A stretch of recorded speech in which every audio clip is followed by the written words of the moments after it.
Hey there, CINEMASTER fans. Hope you're ready for some movie magic. Let's dive right in. The two movies today start with an injured man named Jack, sitting in the garage, surrounded by gang members who came to kill him because he failed in his job.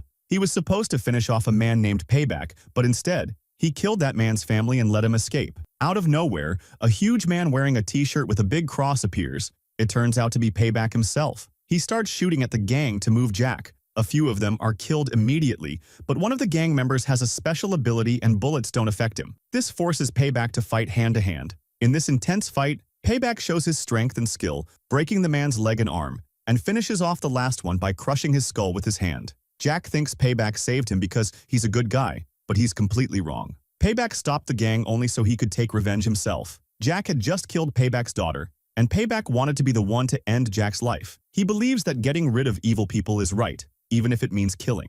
So Payback reloads his gun and shoots Jack in the head immediately. But before he leaves, the police arrive and arrest him. In this world, many people have powers like controlling electricity, super strength, or the ability to deliver deadly blows. To deal with this threat, the government built the most secure, high-tech prison, designed specifically to hold the most dangerous and powerful super criminals. Payback is now being sent to a maximum security prison after being convicted of killing about 40 to 50 people. The prison is run by a corrupt man named Walton Devlin, who prefers to be called the supervisor instead of the warden. There are many rumors that he kills inmates who try to escape in secret, but when asked about this on the news channel, Devlin completely denies all the accusations. According to Devlin, the prison wasn't made to reform criminals, but to make them suffer. Soon, a group of new inmates arrives, including Payback, who is already famous among the other prisoners. A security officer named Captain Brady tells them that their powers are controlled by a device called the Power Nullifier, which is attached to each prisoner's leg. Because of this device, no one inside the prison can use their abilities. Among the new inmates, one stands out, not because he's dangerous, but because he's different. His name is Diego Diaz, and his superpower allows him to feel the emotions of those around him. Unlike all the other violent criminals, Diego is very calm, and being in a place full of killers won't be easy for him at all. When Officer Morales tests his abilities, she laughs and warns him to stay alert. When it's Payback's turn, Morales realizes he's one of the strongest inmates in the whole prison. Another guard mocks Payback, saying he doesn't look as scary in real life as he does on TV. But when Payback gives him a cold, intimidating look, the guard immediately backs off, making Payback laugh at him. Suddenly, Morales punches Payback in the stomach, making him drop to his knees. She has super strength and makes it clear she won't tolerate any disrespect. The inmates take their personal belongings and are sent to their cells. Later, Payback goes to the prison yard and meets another inmate named Jim. Jim is the brother of someone Payback killed before,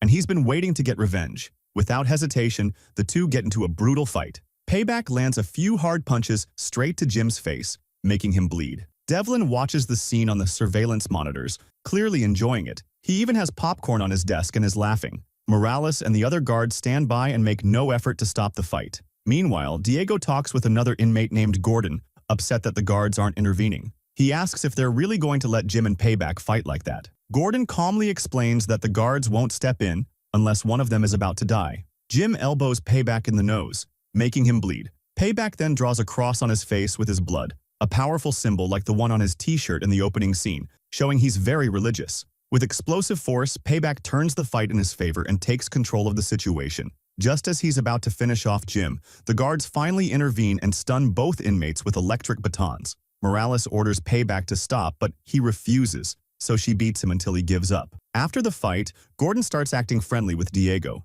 as if they've known each other for a long time. He gives Diego a quick tour of the prison and explains a few basic rules. The first rule is simple: never cause chaos, especially in common areas. The second rule is to avoid getting involved in other inmates' problems. If Diego gets caught doing something illegal, his sentence will be increased. Lastly, never owe anyone anything, not the guards, not even the other inmates. Gordon seems like a good prisoner, hoping to get parole because of his good behavior, and he gives this advice to Diego so he can stay safe and out of trouble. Curious, Diego asks Gordon if the infamous inmate known as the Loop is really imprisoned here. It's said that the Loop has an extremely powerful mind control ability, and if the power nullifier wasn't attached to his leg, he'd be deadly. At that moment, a huge mutant inmate passes by them, looking like a bodybuilder the size of a monster. His name is Darius, and he's the Loop's right-hand man. Even Gordon becomes calm and cautious when Darius is near. At the same time, the Loop is taken to a dark room for a parole hearing. His face is covered with an iron cage to prevent him from using his expressions to control anyone's mind.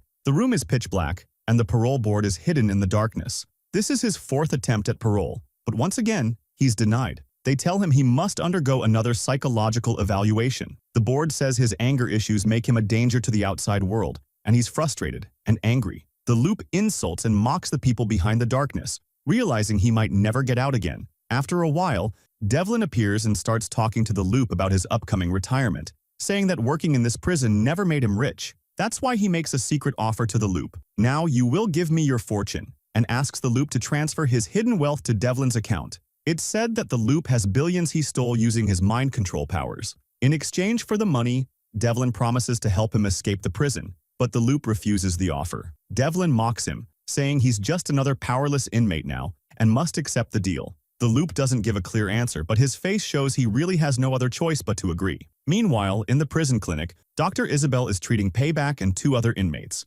Payback only has minor injuries, but one of the other inmates has a much worse injury because his head is completely cut off and suddenly regenerates itself on its own due to his strength. Morales comes in for her routine check, and right after that, Diego arrives too. While Diego is quietly throwing away the trash, Morales threatens him that she'll hurt him for no reason. Dr. Isabel sees this, and it's clear she doesn't like it. As soon as Morales leaves, she apologizes to Diego and tells him not everyone in prison is harsh. There are still people who care. Then she starts telling Diego about some patients she's treating in the clinic. A few minutes later, Morales returns to the clinic and tells Dr. Isabel that the loop is ready for his psychological evaluation. Dr. Isabel leaves to prepare for the loop and leaves Diego behind. While she's focused on the loop, Payback regains consciousness and sneaks up behind her without her noticing. He quietly grabs her by the neck, lifts her into the air, and chokes her until she passes out. After that, Payback turns his attention to the loop, planning to kill him while the doctor is unconscious. But the loop stays calm,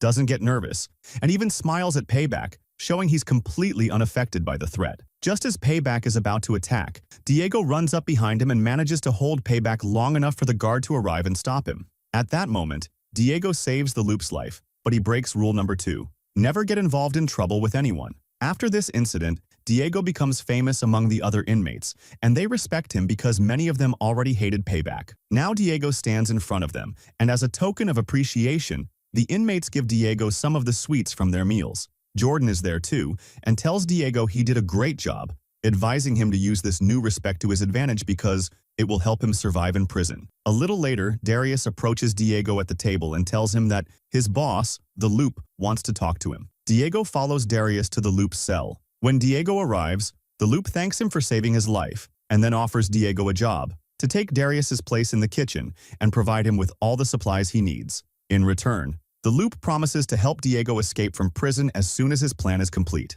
Diego wants to get out, but he's not sure if working with the Loop is the right decision or not. At the same time, in the warden's office, Devlin's assistant, Lasha, warns him that making a deal with the Loop is very dangerous and says the Loop can never be trusted. Devlin responds that as the warden of a supervillain prison, he has to be worse than them. He tells Lasha that if she wants to be the next warden, she needs to have courage and be just as tough. To prove his point, Devlin shows her 2 letters. One is a recommendation for her to become the next warden after he retires, and the other details all her violations, which could completely disqualify her from the position. Devlin says her actions will determine which letter he sends to his superiors. The next day, after checking on Payback again, Isabel decides to discharge him from the clinic. This time, Payback is handcuffed to the bed so he can't harm the doctor, and a guard is present to watch him. Meanwhile, Jordan has a parole hearing and tries his best to convince the interviewer that he's changed. He explains that he's never caused any trouble with other inmates and hasn't broken any rules. But the interviewer seems to have been waiting for this moment. Because of Jordan's bad behavior, his parole is denied, and he's dragged out of the room. Behind the black wall, it's revealed that Devlin is the one denying the paroles and making sure no one can ever leave the prison. Jordan's failed parole hearing leaves him feeling hopeless. Later in the cafeteria, Diego approaches him and asks if he's okay. Jordan replies that he's fine, even though it's clear he's lost all hope.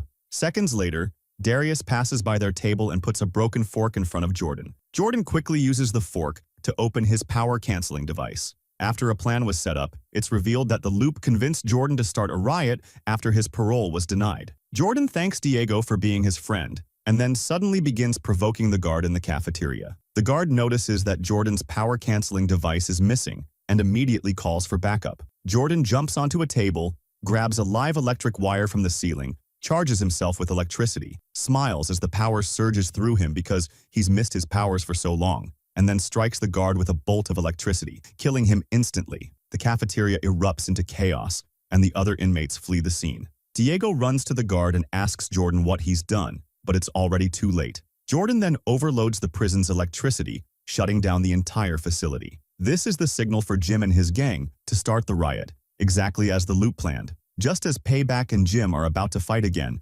both are electrocuted by the guards. Meanwhile, the loop remains calm and relaxed in his cell. Jordan takes advantage of the chaos, runs to the infirmary and hopes to hide there and escape from prison in the end. On the other side, Lasha shows Devlin footage of what happened in the cafeteria and reveals how Jordan got his powers back. After seeing this, Devlin orders a manhunt for Jordan throughout the entire detention center. At the same time, Jordan is in the infirmary, quietly looking out the window, when suddenly he's hit very hard on the back of his head. Morales reports the situation to Devlin, who orders her to kill Jordan on the spot. At first, Morales hesitates, but with no other options, she follows orders. Jordan, having lost hope, lets her kill him easily. Morales strikes Jordan mercilessly, her powerful blows crushing his skull. Her expression shows she doesn't want to do this, but she has no other choice. The news is covering the incident, and Devlin fabricates a story that Jordan tried to escape, fell, and died. The news anchor appears to support Devlin's version, but another anchor is suspicious and knows that Devlin always makes up lies whenever someone dies in prison. We go back to the prison,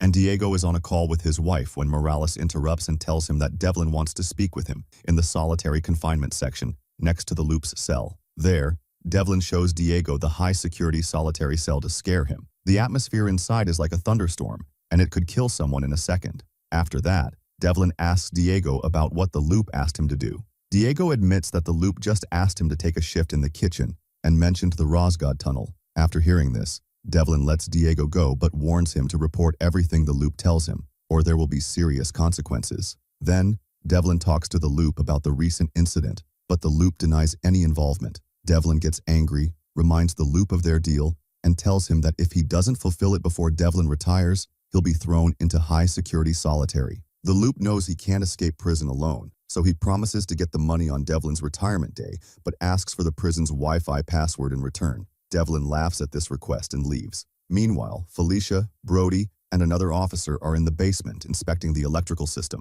Since Diego mentioned the Rosgod tunnel, Devlin ordered them to check all the prison's tunnels. They discuss what happened to Jordan, and Felicia is upset that a prisoner was killed. Brody feels the same, but, as a captain, believes that protecting the prison's image is more important, so Jordan's death was justified. An officer says he can fix the generator but needs help. Felicia warns that they fix it quickly, especially before Devlin retires, because things could go very wrong that day. Later, the basement and electrical system reconstruction begins. When it's done, Felicia informs Devlin and asks about her promotion. Devlin says the committee is still deciding but assures her she has a good chance of becoming the next warden. As Devlin's retirement approaches, everyone in the prison is tense, thinking something big might happen. Diego talks to the loop and asks what's really going on. He wants to escape but hasn't seen any signs yet. The loop tells him to relax and assures him he'll get him out, but he needs to receive someone on Friday, Devlin's last day at work. The next morning, Felicia receives an email about Brody being nominated as the next warden. She gets very angry, storms into Devlin's office, confronts him, and points out that they promised her a dual nomination, but Brody is getting the warden position. To make matters worse, Devlin recommends Felicia as Brody's assistant and says she's basically one of the prison's values. After this announcement, Devlin goes straight to the loop's cell to get the money from him. He gives the loop a tablet and asks him to transfer the money now. But instead of starting a bank transfer, the loop hacks the tablet and disables all the inmates' power suppression devices because he previously obtained the Wi-Fi password. We learn that Devlin used the same password for all the prison security systems, making it very easy for the loop to disable them. Disabling the suppression devices causes a huge riot in the prison. The now free inmates use their powers and create chaos everywhere. Some breathe fire, some emit toxic gases, some regenerate quickly, and some are exceptionally strong. The officers are forced to retreat and can't contain the riot, except for Morales, whose special ability allows her to fight the supervillains and hold her ground in the chaos. At the same time, Diego, who is on shift in the clinic, starts to feel overwhelmed by a flood of emotions in his mind as his powers return. Fortunately, Dr. Isabel is there to help him calm down and regain control of his thoughts. Felicia, realizing the gravity of the situation, warns Devlin about the riot. But before he can act, he's locked inside the Loop's cell, another part of the Loop's plan. The riot continues, and the inmates overpower the guards, killing anyone who stands in their way and even fighting among themselves. Amid the chaos, Payback and Jim see an opportunity to settle old scores. With his immense strength, Jim takes control of the fight, but just as Jim is about to defeat Payback, another inmate distracts Jim, allowing Payback to escape. Elsewhere in the complex, Brody contacts Felicia and asks for help. She tells him he needs to restart the electrical system in the basement so the suppression devices can work again. But there's a problem. Jim, who holds a grudge against Brody, notices him heading down and decides to follow. As soon as Brody enters the basement, his connection with Felicia starts cutting out, making it hard for him to know which switch to use to restart the system. Things get worse when Jim arrives and starts looking for him. When he hears someone coming, Brody quickly hides and tries to sneak away, but Jim catches him. With no other choice, Brody tries to fight back but can't touch him. Jim overpowers him and slams him into the wall. Coincidentally, the switch Brody needs is on the same wall. He recognizes it from before when his team used it to restart the system. Gathering all his strength, Brody manages to free himself, then breaks a nearby pipe and sprays gas right into Jim's face. Blinded by the gas, Jim staggers and falls into the generator, causing an electrical short and killing him. Meanwhile, in the Loop's cell, Warden Devlin doesn't seem too worried about the chaos in the prison because it's his last day at work, and the only thing on his mind is the money he'll get from the deal with the Loop. But then, the Loop reveals a shocking truth. He was the one who disabled all the suppression devices by hacking the police security system using just the Wi-Fi password. The only good thing for Devlin is that the Loop transferred all his fortune to the Loop's bank account. So, despite all the problems in the prison, the Loop still believes he's in control, especially now that the money has been transferred. What he doesn't realize is that the Loop still has one last trick. Devlin looks at the Loop and suddenly feels something strange happening in his mind. Without thinking, he punches the Loop. After a while, the power comes back, and all the suppression devices reactivate. The inmates lose their powers, and the riot ends. The guards rush to the Loop's cell and open the door. Devlin immediately tells them to transfer the Loop to high-security solitary. Outside, Felicia is waiting, and the surprise is that Devlin announces she will be the new warden. This news makes Felicia very happy. At the same time, Payback is seen sitting atop a pile of dead inmates, victims he killed himself during the riot, laughing triumphantly at the destruction he caused. A few days later, Diego visits Isabel in the clinic and tells her he's being transferred. A different prison, a prison based on empathy, would be more useful for the government. Now they've started to classify prisoners according to their strength, and Diego is no longer suitable here at all. At the same time, Felicia settles into her new role as warden. She removes Devlin's nameplate from the office door and throws his old chess piece in the trash. Literally, the prison is now under her control. At the same time, Brody decides to resign and hands his captain's rank to Morales. In the final scene, Devlin arrives at the prison to pick up Darius, who has just been released. But here's a twist. This Devlin isn't the real Devlin. It turns out that Delop transferred his consciousness into Devlin's body, probably at the moment when Devlin hit him in the cell. That's why he transferred all the money to Devlin's bank account, and then left Delop's body to rot in solitary confinement. This was also the reason he made Felicia the prison warden. And with that, the events of our movie today come to an end. Stay tuned for new videos